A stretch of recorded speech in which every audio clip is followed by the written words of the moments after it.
Good evening. It's 6 o'clock or just after, and thank you for joining us on Question by Mark Live. We've got a few topics to get through tonight.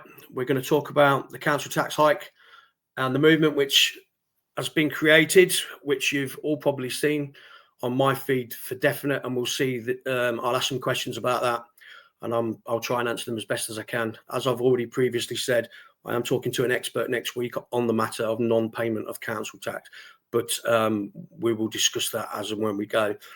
As you're listening, if any of you want to get involved or any of you want to come on stage into the studio, you can do so. There is a link on my timeline. Just scroll down a little bit and you can see the link there. But let me bring our guests on tonight. We've got regular Laura. How are you, Laura? Good evening, Mark. I'm good. Thank you. How are you? All good, thank you. Julia, how are you? Fine, thanks. Great. Julia's joining us for the first time. See how we get on. And then we've got Zane and Elise as well. Evening to you both. Good evening. Okay, so let's make a start there. Amy, evening. Nice to have you with us. And Tilly, thanks for saying hi as well. So we're going to start this evening with the council tax hike. That means, and the council elections which have been cancelled, which is going to affect 5.7 million people. But Laura's going to kick us off with that. She will know a little bit more about that than me. And then we'll talk about the movement, which has been created by myself and a couple of other chaps that we're hoping to get some traction with and see if we can put a bit of pressure on the government.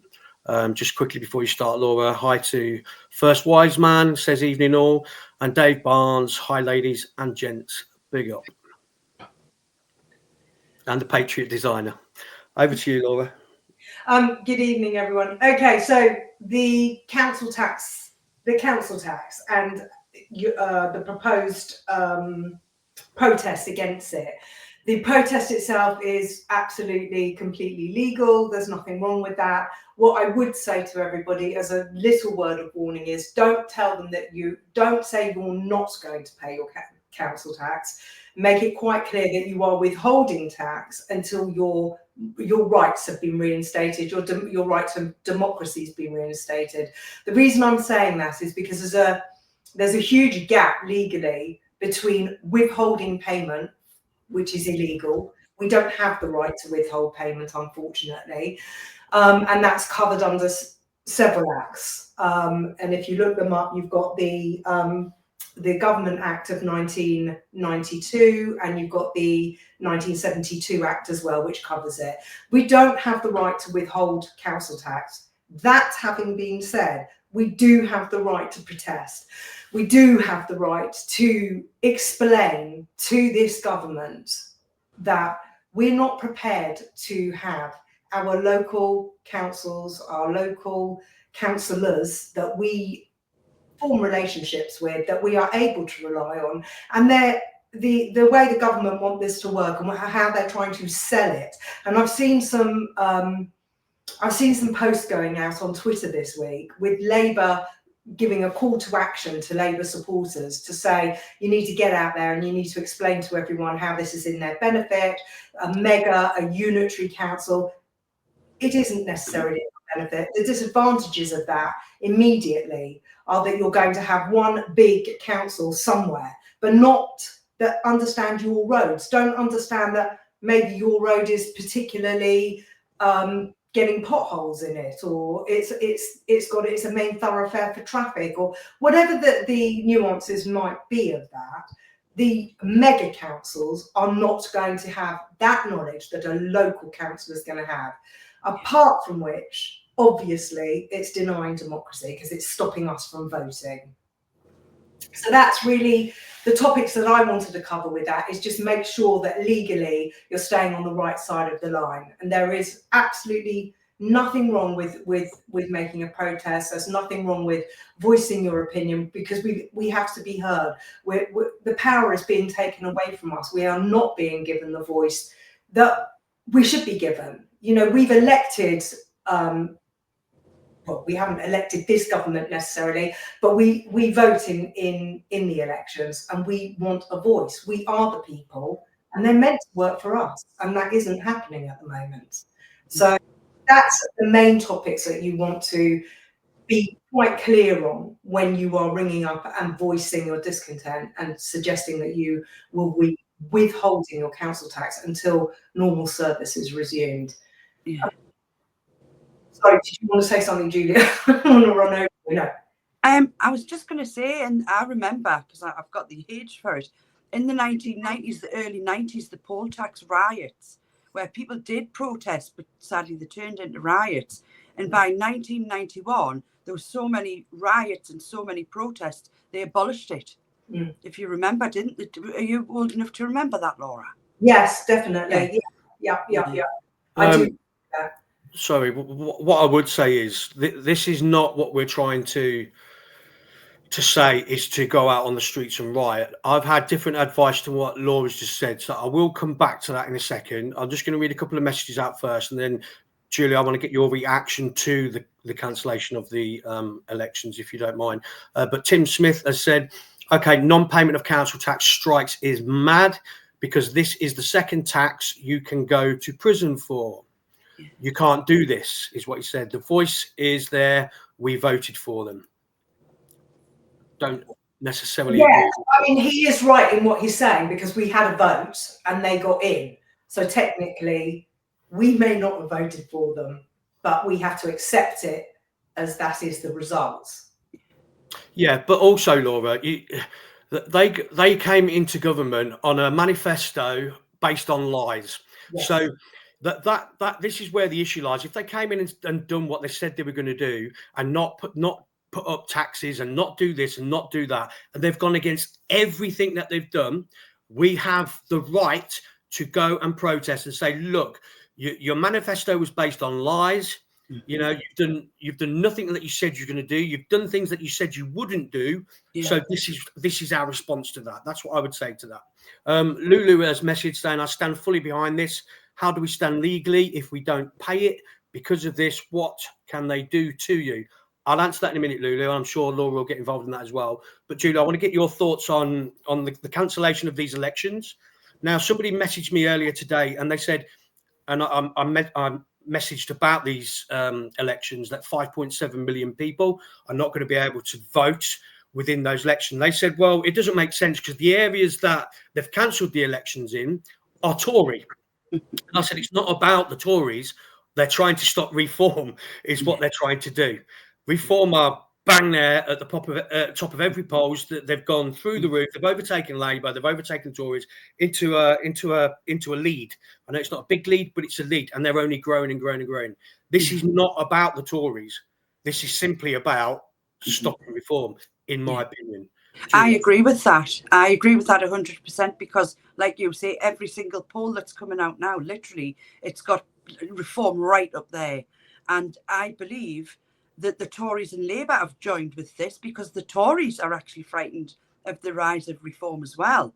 And there's even talk of them amalgamating. That, I think, would spoil reform, to be fair, because I need reform to stay as they are. Do you think that might happen, Laura? I am the interim branch secretary for London Barnet. There we had a message from Zia Youssef, and I think it is out on social media as well, that don't believe everything you hear. Just because somebody says it, he said, until we tell you that's what's happening, they're not going to merge together, because if that was a possibility, they would have done it at the election. Why would they merge with people that lost an election? And they'd had 14 years to fix things. And actually, in actual fact, in 14 years, they ruined everything. Literally every single public service that we've got is ruined now. But getting back to the not being able to vote, that is undemocratic. And to be quite honest, only a despot would actually, I think, personally, only a despot would do something like that, like a communist leader. Why? Oh, I mean, are we under communism now? Because to be fair, it certainly feels like it in a lot of ways. There's certain things we can't say. There's certain things we can't do anymore. Now we're being denied the right to vote. What on earth is that all about? I don't understand. Sorry, just while I remember, you're saying that we can't do and say certain things now, which I know is to be true. I had Jamie Michael on earlier today, who knows that to be true. But what I want to ask, and we'll go back to the council thing, don't worry, is why is Andrew Gwynn of Labour currently not sitting in a cell somewhere at His Majesty's pleasure for the hate speech that he delivered online and in public and on WhatsApp chats to other members of his constituents and people around him? Why is it any different? He said he would be happy if an old person died. Literally, Exactly. he said that. You Exactly. can't say something like that as an MP. You can't even, you shouldn't even think something like that as an MP. But then that stands up to what Ricky Jones hasn't. His trial has been pushed into the ether. So, you know, none of it is consistent. And when they use the labels of two-tier care, it's not to smear him, it's to let him know that we understand that there's more than one principle running here. And legally, you say, can he say that? Can he do that? There are very strict rules in the law. And if he has got to agree that he has said what has been purported to have been said. Because remember, there's still this whole great big margin of error where people are talking about deep fake AI, that some videos, people's voices are being put to things. So unfortunately, we have to give everybody the right to a free trial. A fair trial, sorry. And under those principles, he's got to be able to say, I did or I didn't say that. That's the problem, is that human rights vexate and underpin everything. Isn't it funny, though, that human rights work for them, but they didn't work for the people in the South? I'm not saying the people that rioted and threw petrol bombs and things like that were good, because they certainly were not. And the person who sat light at the hotel with those poor immigrants in, that was deplorable. I am saying the people that said things on Facebook, like Wayne O'Rourke, and he said something on Twitter. He's in jail now. And he was told, they were all told, you should plead guilty or you'll get a big, huge sentence. Yes. The one person that stood up and said, I am not guilty, was the gentleman you interviewed earlier, Mark. What was he called again? I've forgotten his name. Jamie Michael. Jamie Michael and myself, both very similar cases. That's why I was... Wasn't he in the Free Speech Union, though? Yes, he was, The Free Speech Union actually took over his case. Yeah, exactly. He had a duty solicitor to start with. He wasn't happy with the advice that they gave, which was the same advice that they gave me, which was basically plead guilty because nobody's getting away with this. And then Free Speech Union came in before his trial started because he was out on bail. He's exactly the same as me. Spent 3 weeks in jail, got let out on bail on a tag, on a curfew, had his passport taken, the same as me, was not allowed to go on social media, the same as me. And Free Speech Union picked up his case and ultimately got him off. Now, but his case was cut and dry because they only had his video to go on, which was basically just him saying, you know, he's pissed off that all these people are coming in unvetted. There was no call to arms, etc., which is exactly the same as mine. There was no call to arms, but they had a shitload on me. They had like 100 pages that they tried to paint a picture with. It took them 17 minutes to clear him, and they took me 7 days. So I'm just going to read a few messages out, then we'll go back to this council tax thing. Tim again saying the voice is there. We voted for them, but poll tax went into council tax. This is not stop reform. It's no Labour con. This conversation is not good. Tim, what I'll suggest, mate, if you don't think it's a good conversation, that you probably leave it. Because you're just going to get yourself het up on a Sunday evening, and and you've got work tomorrow, so it's not going to be good for your health, mate. So probably suggest you leave this one out, buddy. We've got red, white, blue, who just says yep. Amy Munro's joined in and she says evening. What else have you got? A few more here. Just bear with me. 100% right. All lies, says Amy. 100% you're spot on, Mark. They want to stop reform because they know they will lose. That Labour bloke is just saying what they really want to do, kill off all those who are burden to the state, so they bring in assisted dying. Harsh. Okay, let's go back to this council tax thing, because I've been told a different thing by somebody who's written a book on non-payment of council tax. And I'm talking to him next week, and I will be bringing him in, and we will be doing a podcast. So he said to me, especially the people that are in the areas that these elections have been cancelled. They have every right to stop paying their council tax, but they have to do it the right way. And there is protection there for them if they decide to take that action. So, first of all, you have to ring your council and you have to tell them what your gripe is, what your concerns are, and why you are going to withhold your payment. We are not telling everybody to stop paying your council tax without interacting with your local council first. You have to ring them, explain to them that you're going to withhold your council tax payment and put it into a separate account until such time, like Laura says, that when you can see things have changed, then you will pay that all back in with no mispayments. You can actually make a nominal payment of £1, which means that you're just going to go into arrears, which is another way around it. But I wouldn't suggest you doing that because you're just playing the system a little bit there. You need to ring up your council. You need to tell them why.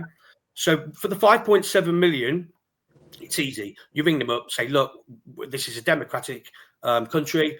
We were expecting to vote in local council elections, and we've been refused the chance to do that. Or they've put it off, they say, for a year until they get everything, all their eggs in a basket. Enough time for them to try and sort their shit out is what I suggest, and try and make people a bit more on their side. Because they know full well, if they do it now, Reform are going to take a lot of these councils over by big swings. So at no point are we saying that you should just stop paying your council tax. I've seen a few messages on X where people have put pictures up of saying that they've cancelled the direct debit. Do not do that because you will get yourself into trouble. If this movement is going to work, we need a lot of people to. There's no point a couple of thousand people withholding their council tax. It's not going to make a blind bit of difference. It needs to be large numbers, all doing the same thing at the same time. And that's the important bit. It needs to be one big boof so that the government goes, shit, what's going on? That's what has to happen. Laura, can I get your reaction to what I've just said, and if you disagree with anything? Absolutely, 100% accurate. I wouldn't suggest going down the route of only paying £1 because they can then send the bailiffs in saying that you've got the intention to pay and you haven't paid. So you've got that. Then you've got that bigger problem of debt management. I think the way to do it is to phone up and tell your council that you're aggrieved, and that is a process that the council has to go through, the aggrieved person's process. It is absolutely fine to tell them that you don't want to pay, that you're withholding, you're putting it into a separate account. You can give them visibility of that account. They can see that the money's in there so that there is intent to pay, but that you are being denied your rights. And that is why you don't want to let the payments go. The other thing is this argument by Labour, having seen their call to arms earlier this week, which we'll be discussing at our Reform gathering this week. But if it is true that they just need time to get their act together so that they can come back and convince everyone what a truly amazing job they've done, why can't they let the elections go ahead? And then this time next year, everyone, when the general election comes, everyone's going to go, well, we're obviously going to go back to Labour because they've done this brilliant, whatever it is, transformation that they think they're going to do. I have severe misgivings about everything that Labour says because it isn't in line with what is going on in the real world. You know, for Rachel Reeves and her sister, for that matter, to keep coming on and blathering on about driving Britain forward and economy and prosperity. The OBR have just just made a statement to say that there was no 22 billion black hole, which we all knew, but it's now there in black and white. The Bank of England, I think, has played a part in this as well because they should have put a statement out much earlier. The that are being perpetuated by government and stopped by the Speaker of the House. You know, Lindsay Hoyle is not allowing anybody to say in the House, you've been misleading. He's been standing up, shouting at people, telling them to quiet down. Our voice has to be heard. And whereas I know everyone was very upset and very angry, we all were as a nation, we were absolutely apoplectic about what happened in Southport. The difference this time round is that we have to do a concerted effort together to make them understand that we are unhappy. What we are doing is a call to action, not a call to arms. We don't want anybody, we don't want any riot, any losing, no taking of opportunities. Get your voice heard, but get it heard the right way. And what Marcus, what you've said has been outlined to you. I can confirm that legally that is the position. But do bear in mind that if the council say to you, we're not interested, we're coming after the debt, they will come after the debt. So you're not in a position where we have to pay and then fight it back from there. But I suggest the wheels grind so slowly that by then, hopefully, we'll already. Just on that point, the guy that I've spoken to, who's written the book, he basically says that nothing happens until the end of the tax year. So if you stop paying from month 1 of the tax year, you will only get a proper summons and a proper knock at the door at the end of the tax year. I've been told by many people that they haven't paid the council tax for a long period of time. They get lots of letters, a couple of knocks at the door, but ultimately nothing happens. I've been told that they've been sent letters with court dates on them. They've rang the courts up and they're not even scheduled within that. I am going to document all this next week and put it all into some kind of package for you to make a little bit more sense. But there is a fear of not doing something that is stopping people from taking a stand. We do not need to be going out onto the streets. We do not need to be causing mayhem.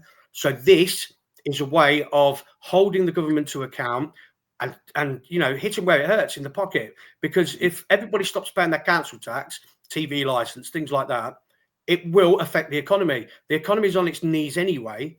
And like Laura says with the OBR report, how Rachel Reeves is still in her job, I will never know, because there is no promise of any growth that unless she increases taxes further or cuts spending. And, it leaves her down a dark hole. Julia, have you got anything to add? Do you know what worries me about not paying and if absolutely hundreds of thousands or millions of us do that? Do you not think they might go full communist here and do what they did in Canada to the lorry drivers, where they just froze their pay? Because I actually think this government, the way they've gone on so far and how they just change things to suit what they want, I worry that they might do that. That is my concern. Yeah, and it's a valid concern. I would say my own opinion on that is they know that the UK is a tinderbox at the minute, ready to go off. Yes. I think if we take this action, I can't see them doing that because they know it will cause civil unrest. They know that people are then going to go out on the streets and are going to riot. So they would be silly to do that. But do you not think Keir Starmer just doesn't read the room? Yes, 100%. Yeah, he doesn't. The blokes it's all about him. It's all about the globalists. It's all about his WEF agenda. Yeah. He couldn't give two monkeys about us. That's 100% right. But can you imagine that we do manage to get this action to actually get them to listen? Yeah. And let's just face it, right? If we can, this is what my thought process is. If we can at least get them to listen and we hold our nerve and it triggers a general election and that general election happens and Labour stay in power, is it a bad thing? I would say we'd be in a better position, even if they did manage to come through it, which they wouldn't, I don't think. I do honestly think Reform would win if we had a general election right now. But if Labour somehow managed to get through it, they are not going to have the majority that they've got now. It will be by the skin of their teeth, 100%. So in my eyes, it's worth doing.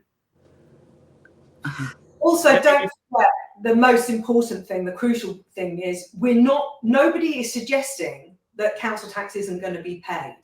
It is a postponement, just as they have delayed the vote, then they delay the payments of the tax. It's not you're not getting the tax, it's we need to be heard.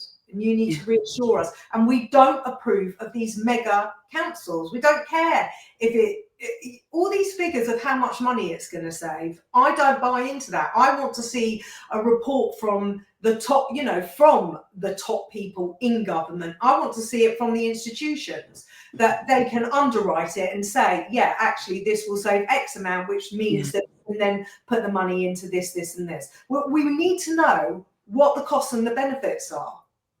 And they're not giving you that. They're just laying down the rules. And they are changing legislation every day. There's another bill. There's another proposed legislation. There's another little bit of eroding our rights going on behind the scenes. And they're using things that are going on that are quite high up in the press, like Donald Trump's inauguration and other things that have happened to kind of blindside us and not knowing about what's going on, aren't they? And that's very clever, but it's not a single mainstream media outlet done anything on the Tommy Robinson march last weekend. Yeah, not a thing. I was there. I went to that. Yeah. I was sat in the disabled area because I have multiple sclerosis, and I was sat there. And if shivering counts as exercise, I probably lost a stone. It was freezing, honestly, but it was the best day I've had since last year. It was absolutely brilliant. The camaraderie between people, and I made new friends. It was a great day, and there was no racism, and it really annoys me when people say that he's racist, because he is not racist. Yeah, but they use that as an excuse to wait whatever it is. If you can open the door with a comment, whether it be true or not, and you're not being held to task by that, you can say what you want to say, can't you? Then they allow free speech. That they allow free speech for. There's no such thing as hate speech, in my opinion. It's just speech they hate, so they don't want to hear that. When you read the book Animal Farm, have either of you read that? Yes.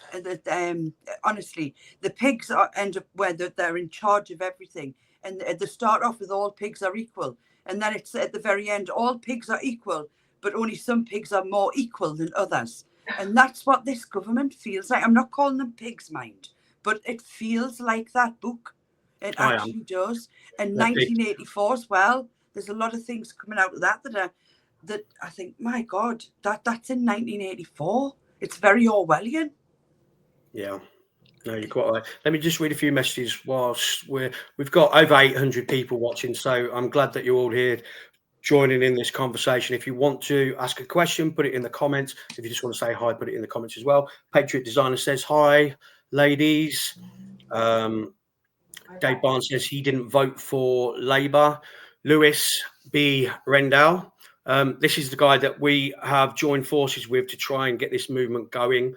He created the community on the back of my post. So welcome, Lewis. He says you're 100% spot on, Mark. They want to stop reform because they know they will lose as well.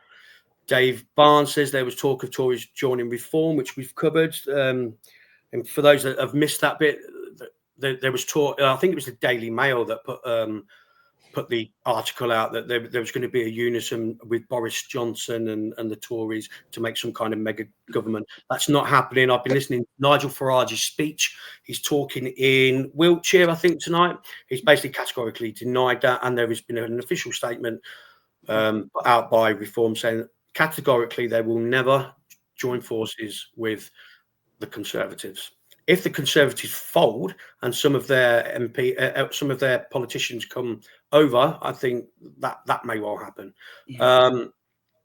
Lewis as well. It's tyrannical. What else have we got here? Dave Barnes. All we're doing is withholding payments in. Money talks, fella. The only language they understand. And you're quite right. Those that have joined late, what we're saying is, what Laura's saying is, it's got legal background, is we're not withholding our payments, and we don't just stop paying our council tax.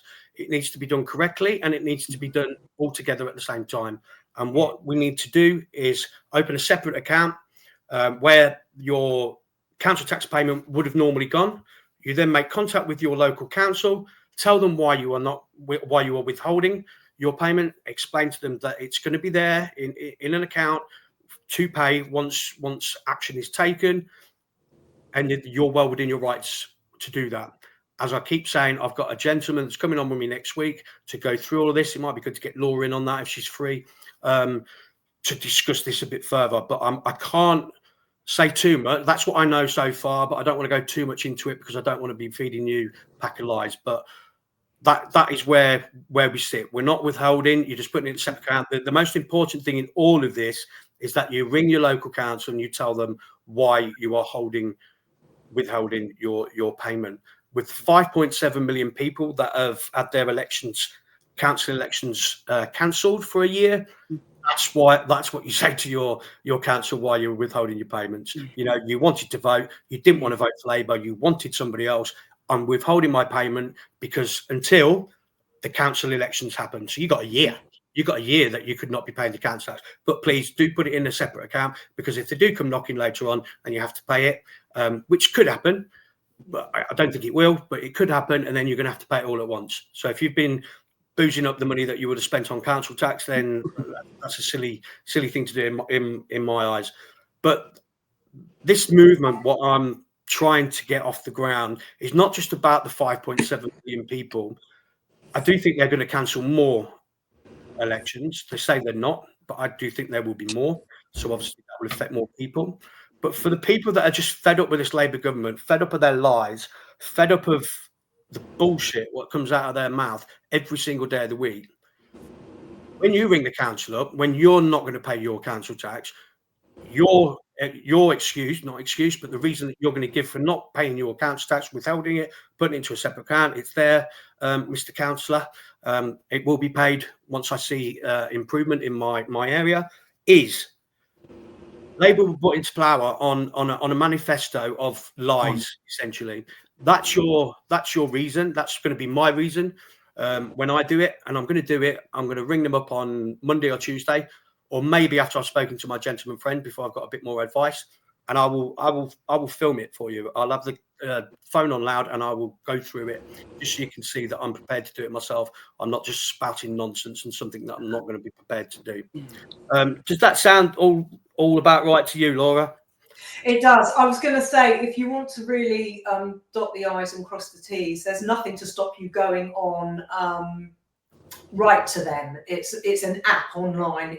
It's a template. You just put your postcode in, it pulls all your MPs up, your councillors up, whatever, and you could submit that and then copy it to Twitter if you wanted to, obviously hide out your address, just to say, you know, I am formally announcing how aggrieved I am that my council elections have been cancelled, and that I feel that you're cancelling my voice. I didn't vote for this.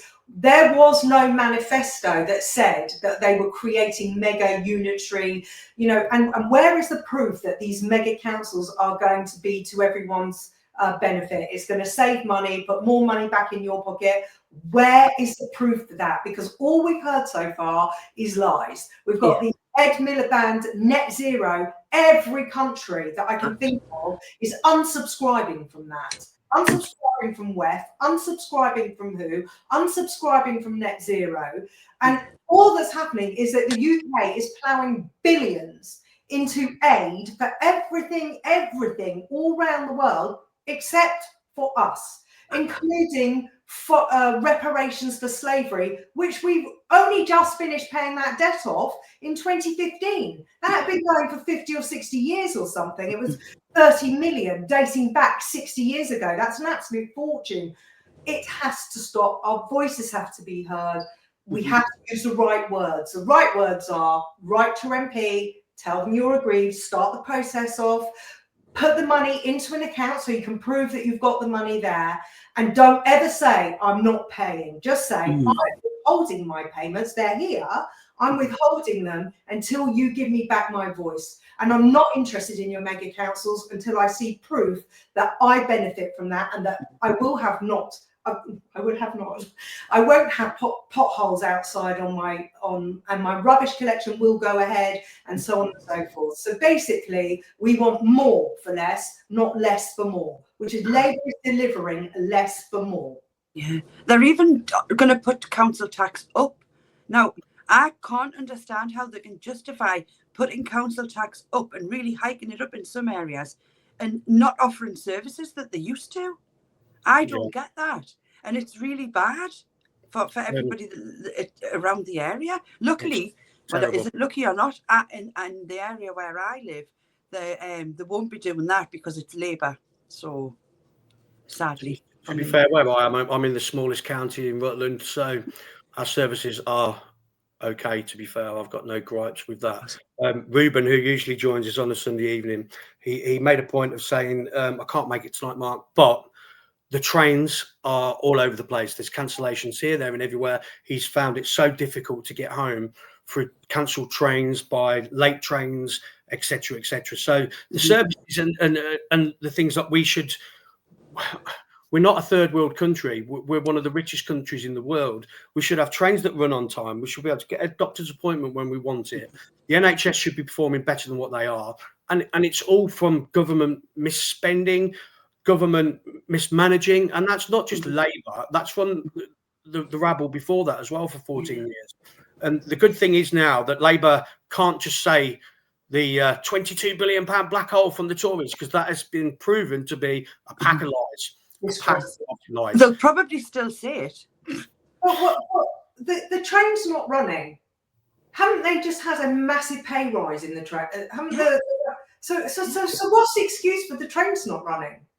None of this stacks up. This is why when they come back and they go, well, we're building, unitary authorities, which we do have here in London, and I can't complain because our borough is well serviced. The rubbish is collected, the potholes are mended quite quickly, but that isn't to say that would work out not in London. It works in London because the boroughs they're not covering they're not a whole shire, are they? Yes. So you go into Leicestershire or Lincolnshire or whatever, you can't have a unitary authority, because if you're going to combine and they're sitting over the border like the Fire Brigade did, who's going to be closest to that and know what those roads are? These lies that we're being fed have got to be substantiated, and we are not getting a voice. We are getting cancelled in the House. Lindsay Hoyle is standing up and telling people to be quiet. It's not right. And yet, if you remember Opposition Day last year, he did not allow SMPs to speak because he was in tears and emotional because Labour had told him that people's lives were at stake. So that he'll listen to, but this he won't listen to the people, and we're just all labelled disgusting names, and that is another reason why you have to follow the due process. Yeah. So they cannot put any more labels on us. Yeah. I'm gonna read out a few more messages, and then we'll end on this subject. If you do have any questions on it, please do put them in now before this subject closes. But Amy says Rachel from accounts needs to go. Yeah. Dave Barnes says it's all by design. Lewis says we are on a knife edge. Patriot Designer, hello mate Sam, his name. It's he's the guy that does all my stuff on my site and everything. So he's a good guy. If you need anything doing, then give him a shout. He says Rachel Reeves, voice of a man and manages money like a man terribly. Amy says Lewis and Dave spot on. British Patriot. A lot of people are saying that cancelling council tax will affect your credit score. What are your views on this? Let's answer that, because I've been told that it doesn't. What's your understanding on that, Laura? I was looking at the legislation today. My understanding is, and I haven't gone into it I haven't done a deep dive here. I've only looked at 3 acts of legislation. My understanding is that no, it doesn't affect your credit score. However, that's not to say that they won't change the laws. They're very good at manipulating things behind the scenes here, and only by looking every day to see what proposed amendments are going in. I told you last week that they use very sneaky methods, these Henry VIII powers, the executive powers, where they can bypass and they can just sort of add on to acts of parliament. We really, really, as one of the comments just said, we are on a precipice here, because they are denying our rights daily. They are amending the infrastructure. The rule of law is becoming so tampered with that it's actually going to be rendered unfit for purpose any minute soon. So just everybody follow due process. Do not let them win. They won over Southport because they got everyone boiling up and angry and upset. We will go to the letter of the law. We will take it to the furthest extent we can, but just hold ourselves back there, because we are going to win this. We will prevail. It's painful, it's nasty, it's horrendous, but we will prevail. Imagine having to do that in 2025, eh?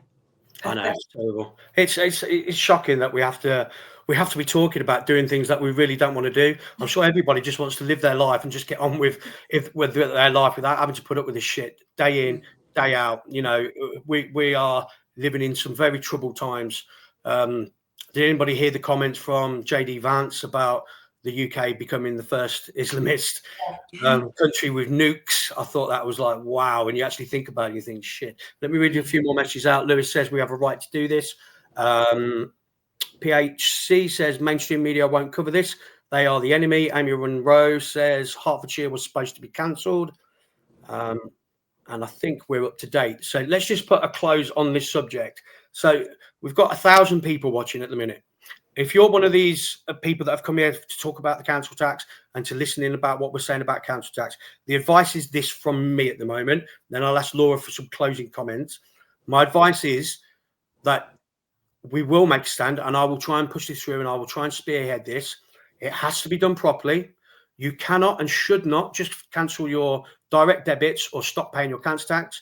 You need to phone your local council, explain to them why you're going to be withholding their money, putting it into a separate account, and tell them that it will be made available. The 5.7 million people, your reasoning is quite simple. It's because your voice has been taken away from you. You was expecting local council elections. That has been put. So until you get those elections, you will not be paying your council tax. But it is there, ready to be paid once you see that you're working for us in this area. For the people that are not in them areas, my excuse is going to be, because I'm not in them areas, I'm going to ring the council and I'm going to say, look, I am withholding my council tax because I feel like the government is letting us down. They're sinking us further and further into a black hole which never existed anyway. Their manifesto is based on lies. They've told us that they were going to do certain things, which has not happened. They promised us they wouldn't do certain things. That has happened. So I will withholding my council tax payment for now until the government takes note of everybody's gripes in the UK. So that is what I say we need to do. There's been a community set up. Look on my page. There's a community there. Join that community. Do not do anything until we have all the right information. It's very important that we don't rush ahead with this.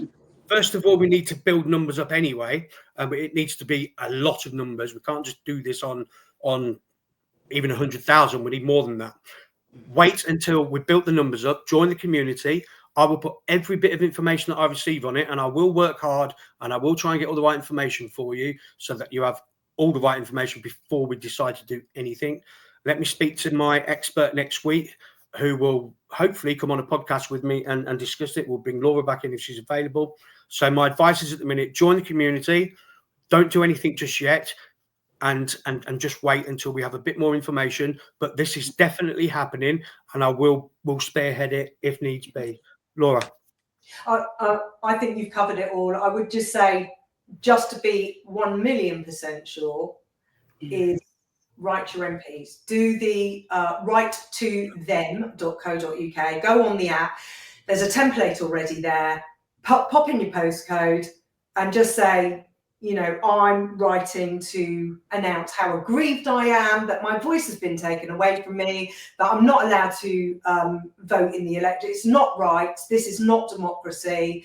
You know, this was never discussed. And even if it was discussed, it should be put to a referendum, because that is how you change things, is to go via a referendum.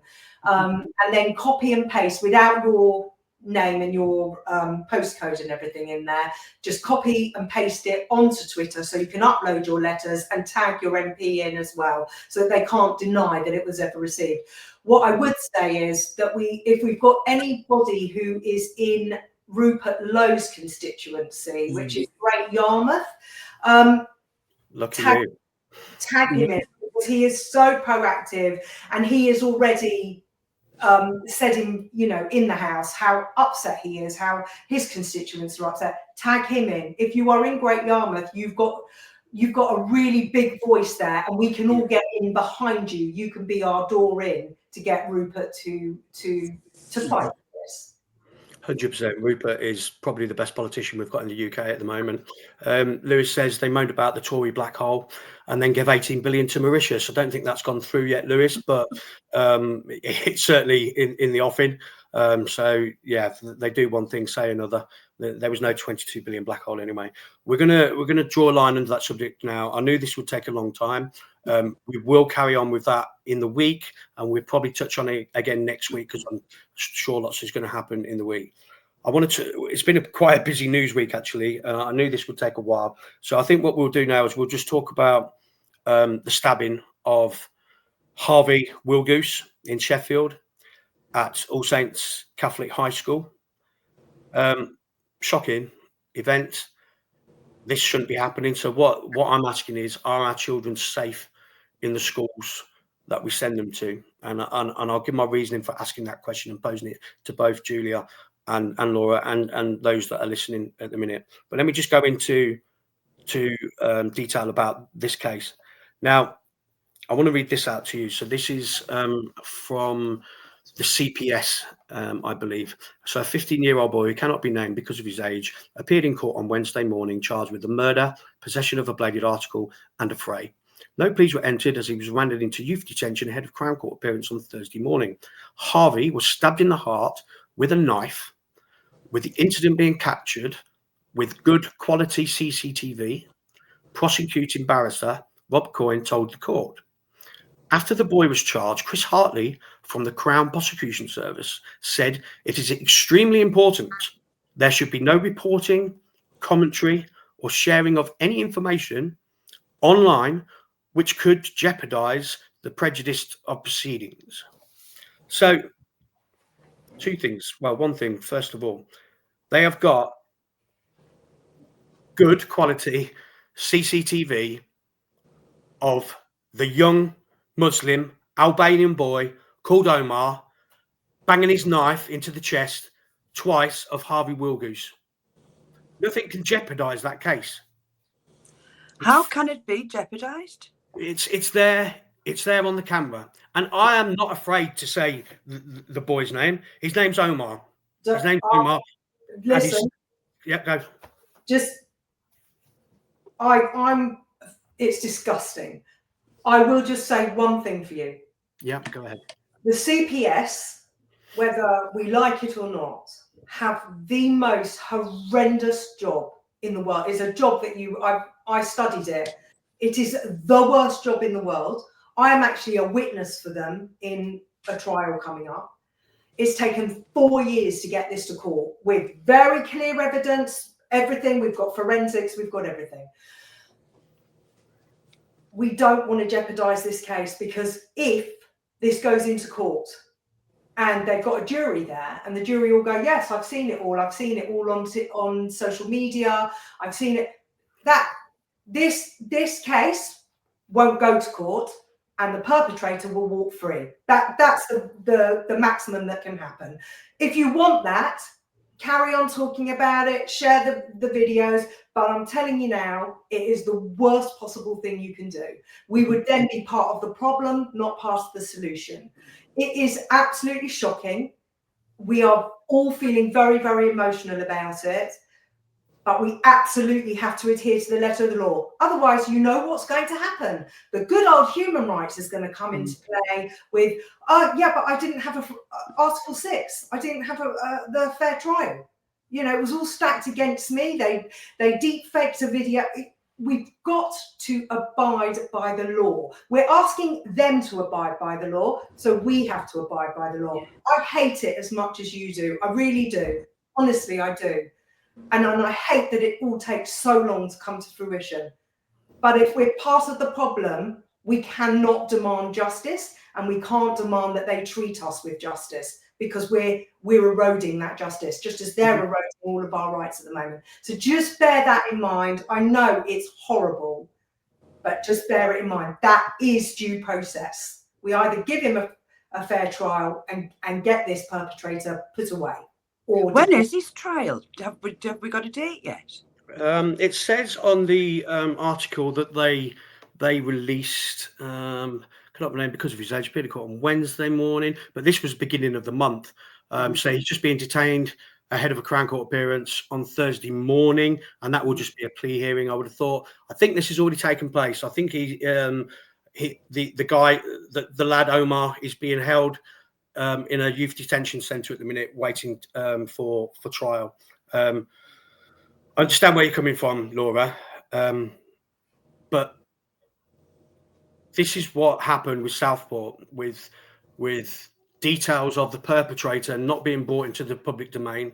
I believe that because of that, that is what caused the unrest, and I put that solely on Keir Starmer's door. They could have come out straight away and said, look, this is who it is. Yes, we found this. Yes, we found this. And this is happening. And this is what we're going to do about it. It cannot and would not have jeopardized the trial. And I totally disagree with that, because he was found by police standing over, I think it was Elsie, with a knife in his hand with blood running down on his arms. There's no way that he could, no matter how much anybody talked about it, there's no way that he could get away with that. No way. You're from a legal background, so I understand where you're coming from. They've got to do forensics. They've got to do timelines. They've got to look at all the evidence that's been captured.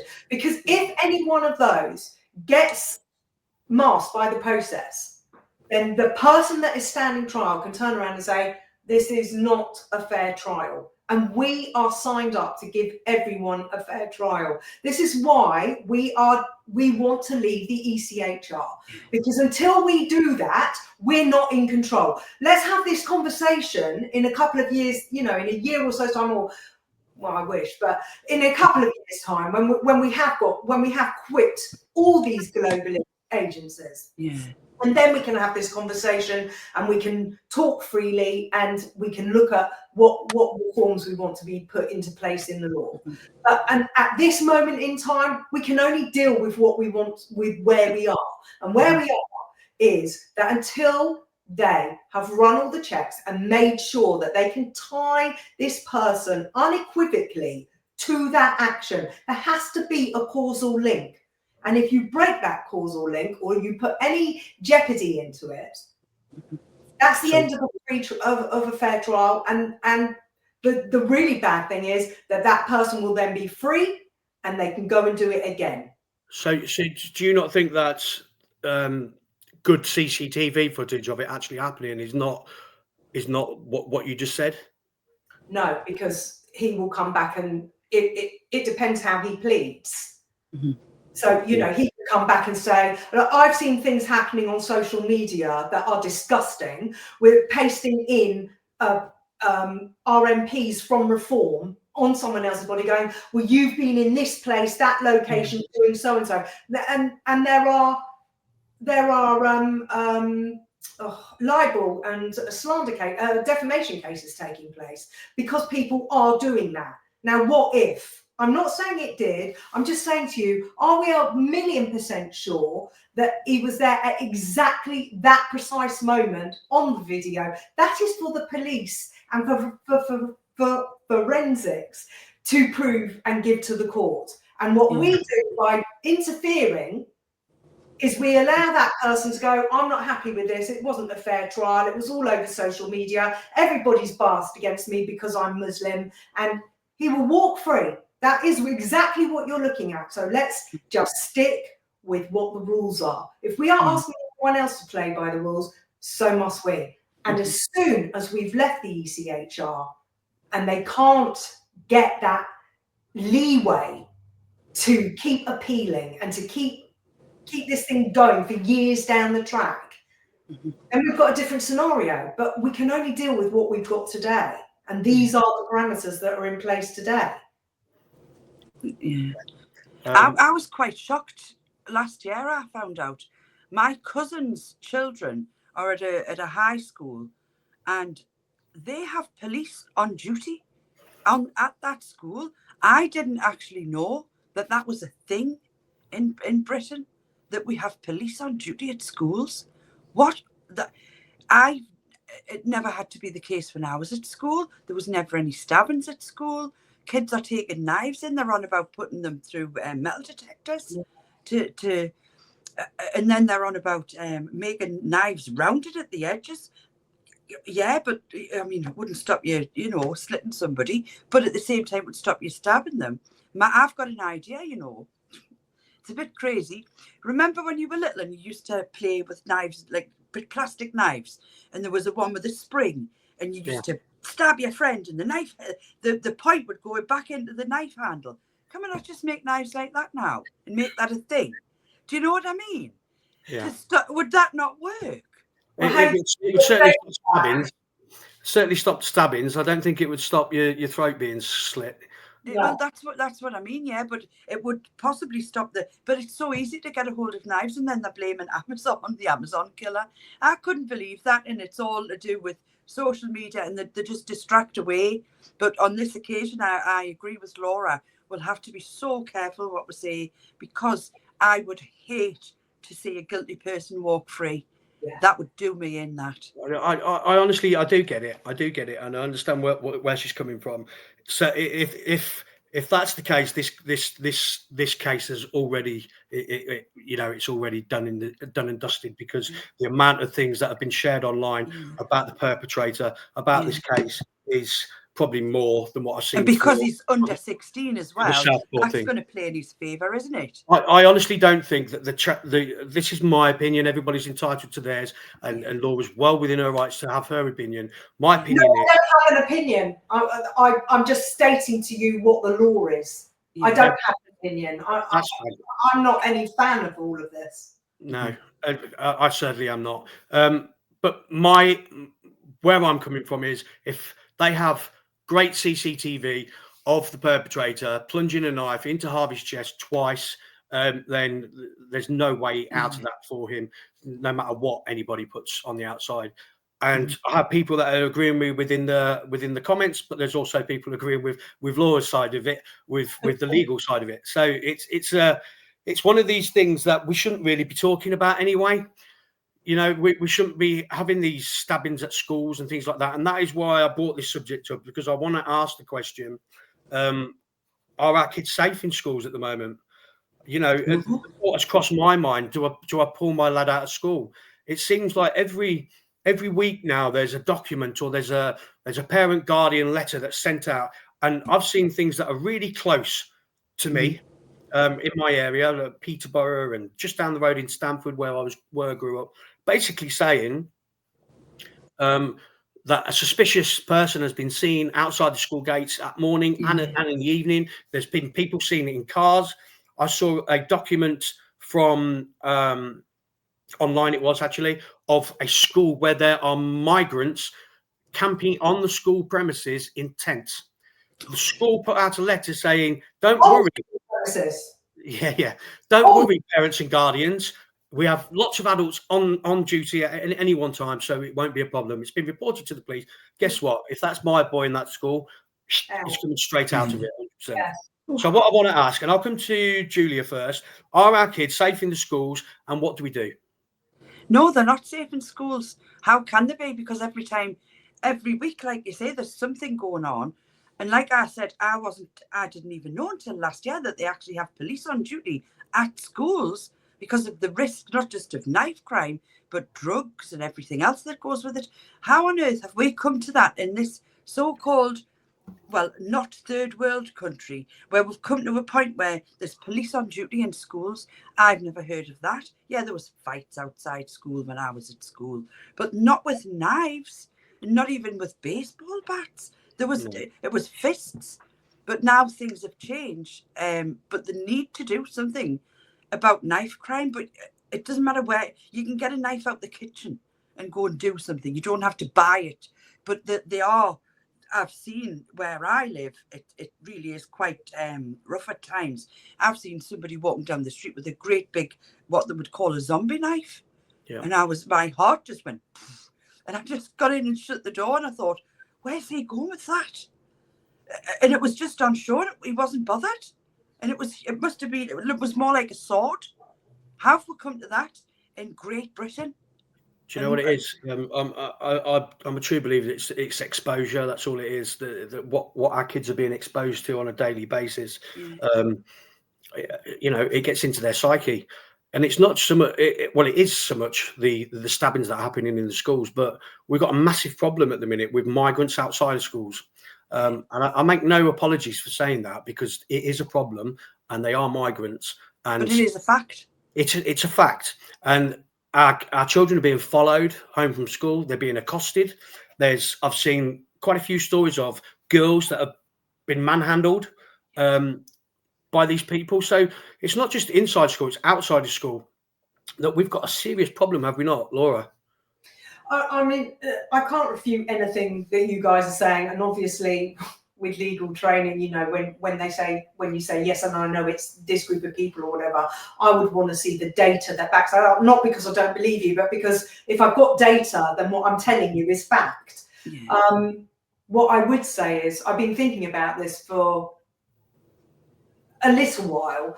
We've got a lot of mums and probably dads as well, I'm not discriminating, that are doing homeschooling. And I think what we need to do, we need to put an infrastructure together nationally that we've got homeschooling with teachers that can do it over the link as they were doing for COVID and teach the children. Because I would not be able to rest if my children were going out during the day and I don't know what time they're coming home from school and are they safe. And I would be I've always taken my youngest one to school and picked him up again.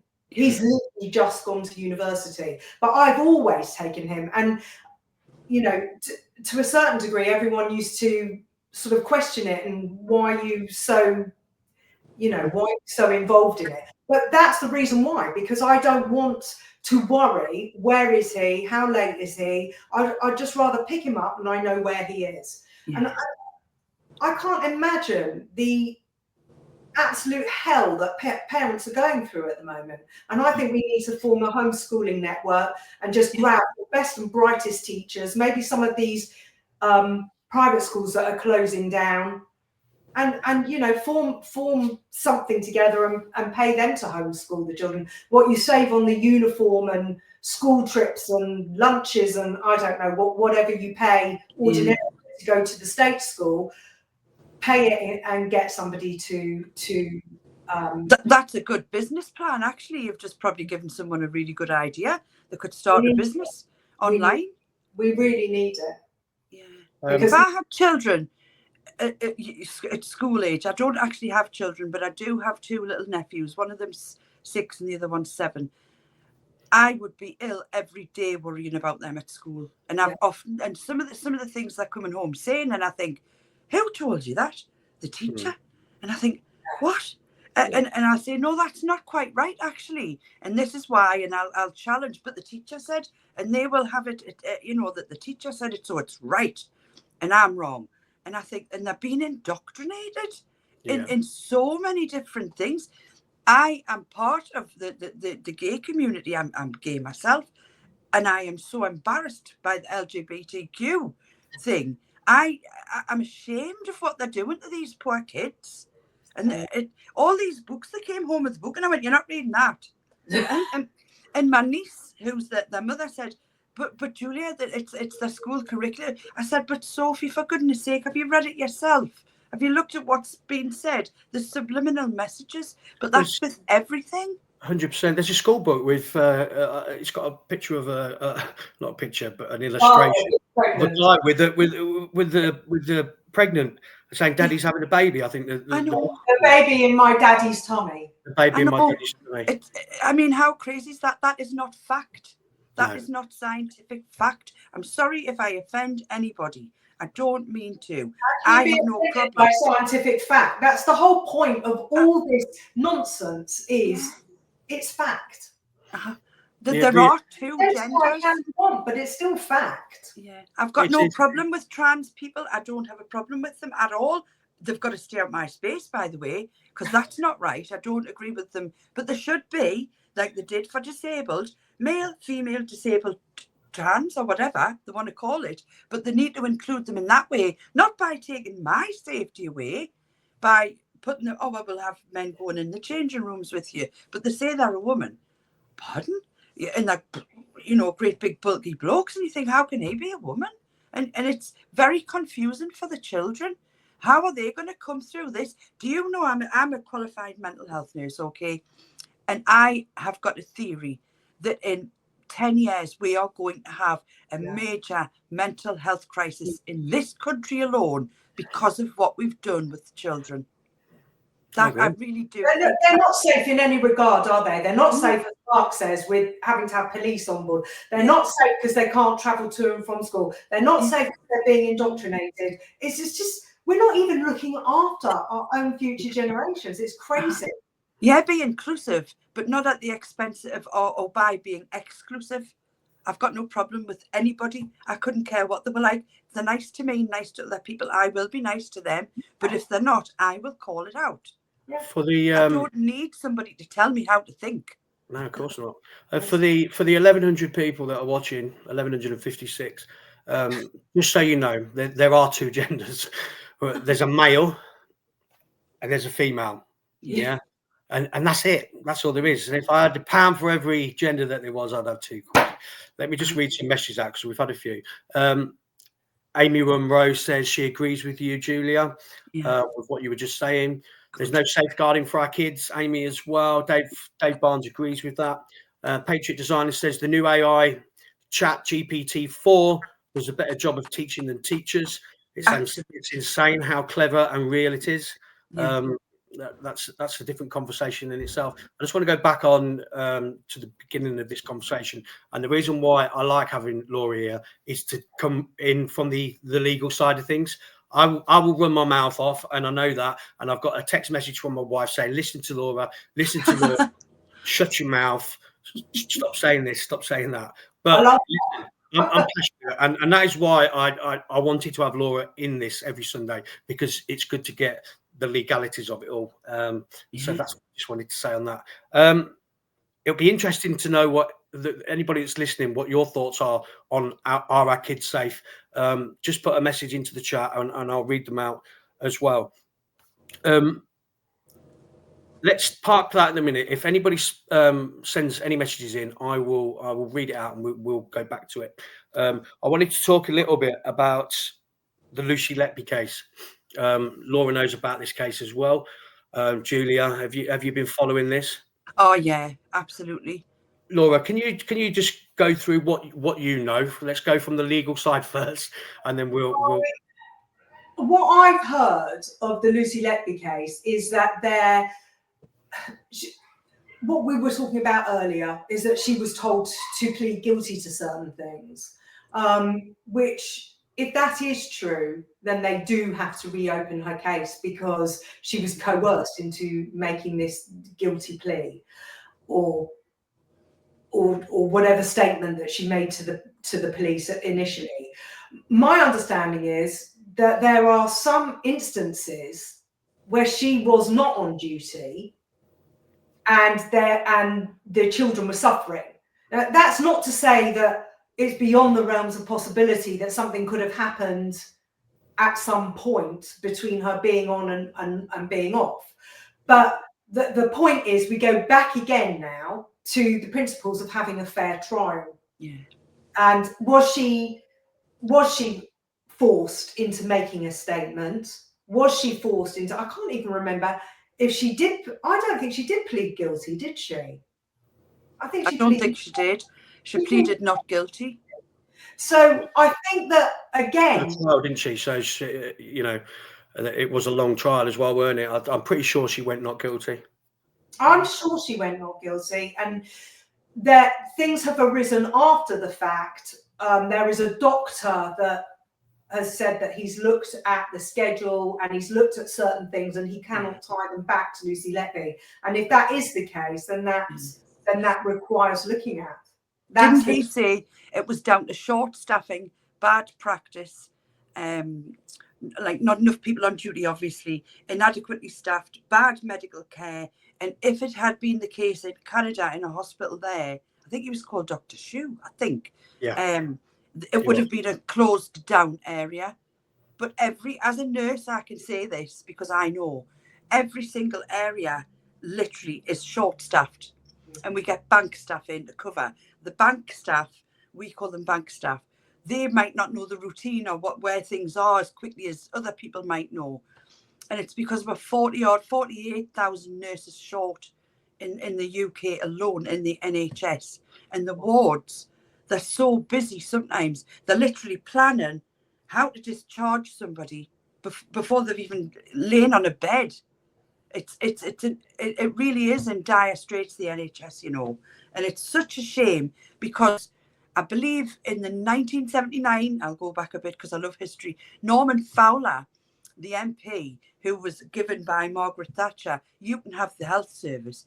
Do you know what he said to her? I don't want the health service. It just ticks along by itself. We don't need to do anything with it. Yet we've gone from that to where we are now.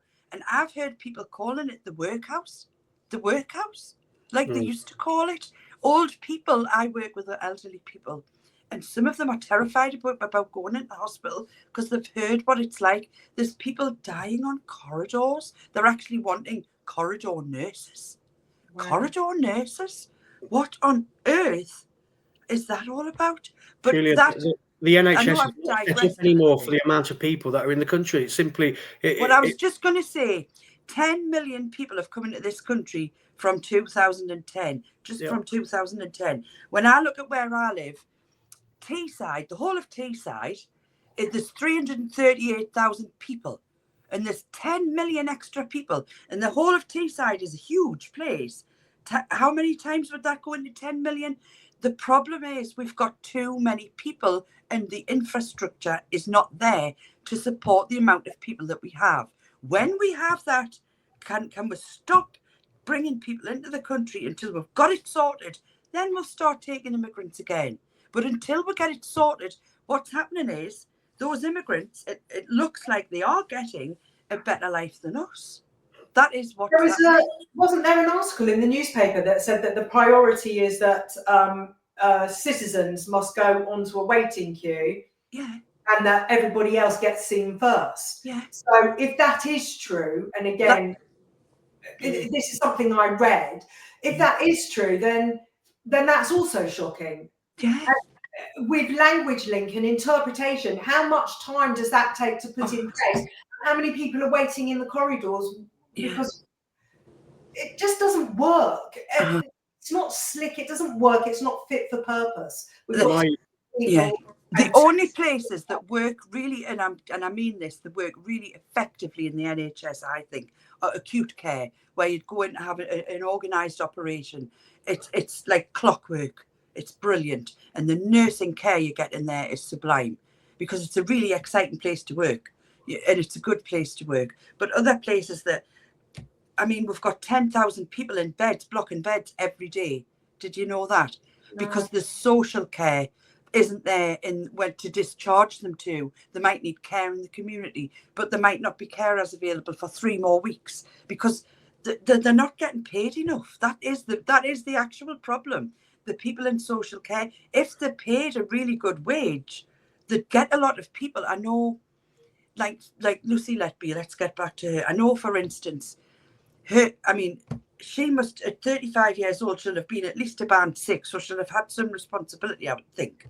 But to get more people in that working area, we need to pay people more because they're just going off. Loads of people are leaving nursing every day because they're thinking, well, why should I do this when I can stack shelves in a shop at night and get the same pay without the stress, without the harassment, without all the training we have to do constantly, and without everything else. Yet, as far as I'm aware, Lucy Letby was in an area that wasn't staffed enough, so they must have had bank nurses on.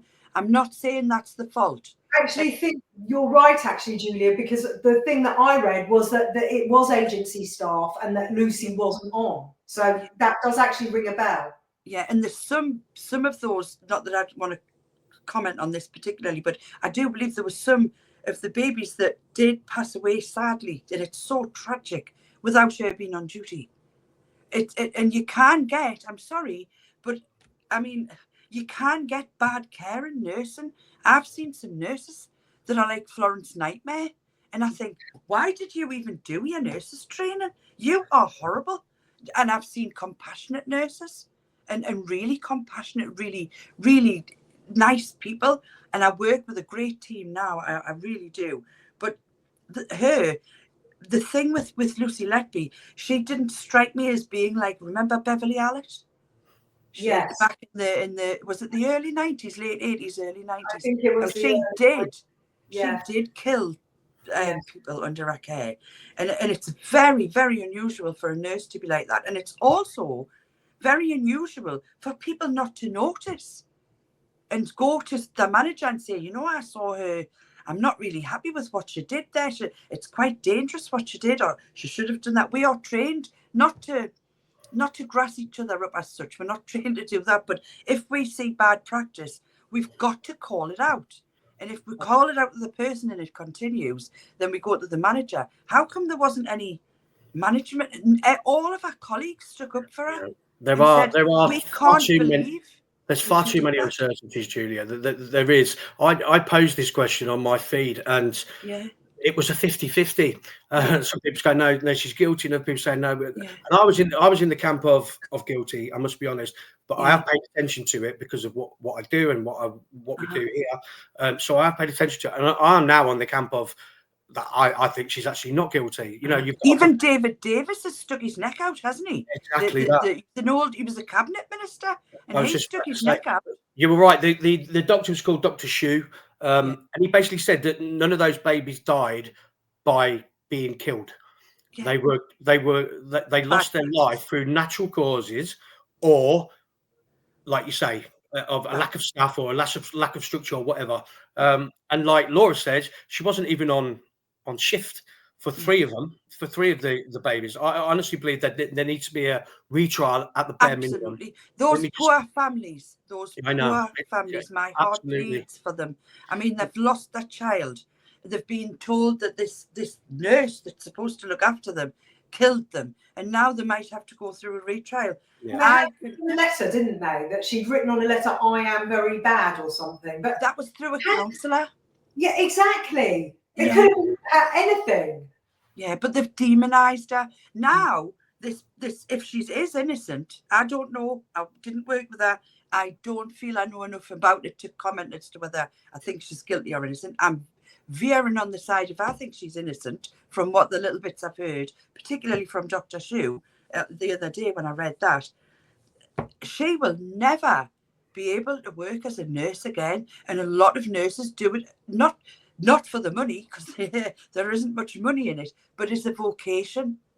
And she will never be able to be a nurse again. This, I think, could be one of the biggest miscarriages of justice we've ever had in this country. And if she is innocent, she needs massively compensating. I was going to say, people will always look at her and think, did she do it? Did she not? Well, maybe they can spare some money back from the Shagos deal. Well, I hope so. Maybe. But she needs to be massively compensated if she is innocent.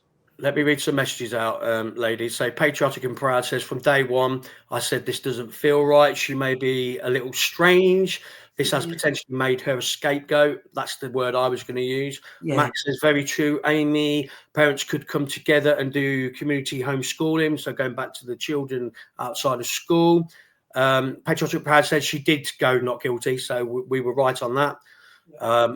Matrons need to come back. Standards are through the floor. Do I agree with that? Probably not. I just think they're overworked, underpaid. Dave Barnes, I'm not getting the treatment I needed, nor adequate pain relief. Amy, they'll find some way to slap a tax on it. NHS nurses are leaving their profession. Don't they pay for more bank staff? That's all. I think they run on bank staff at the moment. £4 billion between 2023 and 24 we spent on bank staff. £4 billion. Mental, innit? Absolutely crazy. Nathan McDermott, the mental health crisis in this country has already hit. I had patients sat in plastic chairs in a room for days at a time, waiting for beds or to be referred. And he carries on by saying, I've worked within the NHS for over 10 years plus. And for every one bad thing you hear, there are 10 other things that you don't.